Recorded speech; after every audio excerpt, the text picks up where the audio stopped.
Soros Jr. is an iconoclast and a socialite, for whom two intellectual mentors are Heinrich Heine and Friedrich Nietzsche, both heirs to the spirit of Dionysus and precursors of a Derrida-like deconstruction. Since Christianity is just Platonism for the masses, the return to the ancient gods of Greece, with a particular emphasis on the inebriated Dionysus, can be seen as an encounter with the mask of Antichrist. In opposition to the Christian negation of life, the festivals of music, irony, and playfulness inaugurated an era for the aesthetic self-made man. The death of God is portrayed by Soros Jr. as a humorous event in the history of religion, rendering futile, if not contemptible, any attempt to resurrect the first apostles' belief in the Messiah. Apart from Christianity, nationalism is posited as the archenemy of a liberal intellect and emancipated spirit. This assertion is underpinned by Soros Jr.'s contention and sweeping generalization that German nationalism and anti-Semitism were intricately intertwined. In 2022, Soros Jr. was present at a state dinner honoring French President Emmanuel Macron alongside 330 selected attendees. No cry for a return to the classical sources, from Franz Schubert to Franz Liszt or Franz Kafka, emerged from that meeting.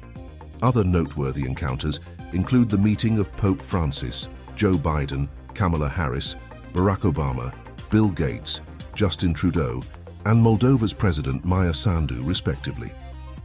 Seeking social validation and being dominated by an inferiority complex, Alex Soros constantly posts pictures on Instagram and other social media accounts featuring glamorous actresses, political leaders, or business figures he has encountered. There is rarely a message about a return to the German understanding of education, Bildung, or Paideia. By April 2023, Soros Jr. has been documented visiting the White House on 14 occasions since Joe Biden assumed office in 2020.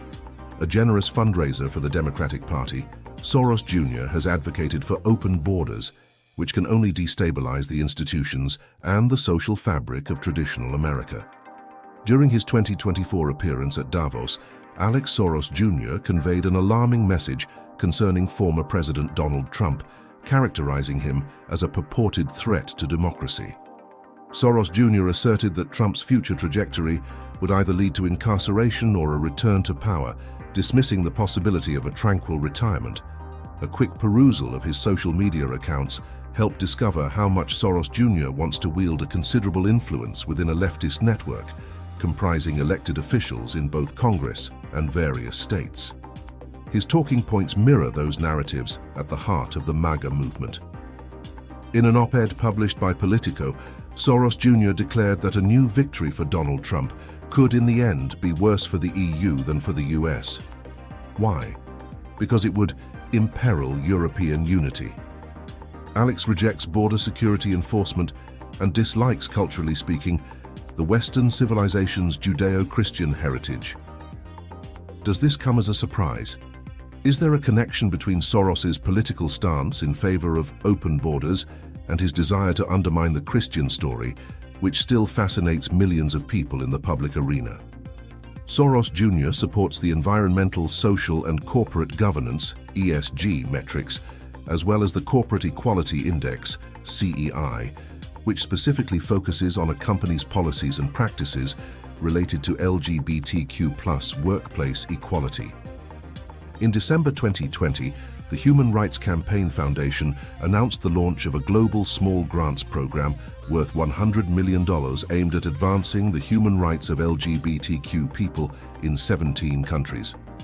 This generous funding was made available by Open Society Foundations, Fred P. Hochberg, and the Heyday Foundation, MetLife Foundation, and the Walt Disney Corporation. In light of these revelations, it would be hard to deny the fact that the Democratic Party is currently being influenced by radical leftists and funded by globalists to harm America. From the Tea Party movement to the rise of the Trump phenomenon, we witnessed several conservative reactions to this coordinated attack. They call for a return to national sovereignty, local democracy, the forgotten Christian values of the past, the rule of law and constitutionalism. They could save America and allow her to provide millions of people with that mental space and moral capacity to nest the American dream. Elites such as Alex Soros Jr., whether in Davos, Washington, D.C. or Brussels, have forsaken the Judeo-Christian heritage for a nihilistic philosophy, rejecting any objective moral criteria for distinguishing between good and evil.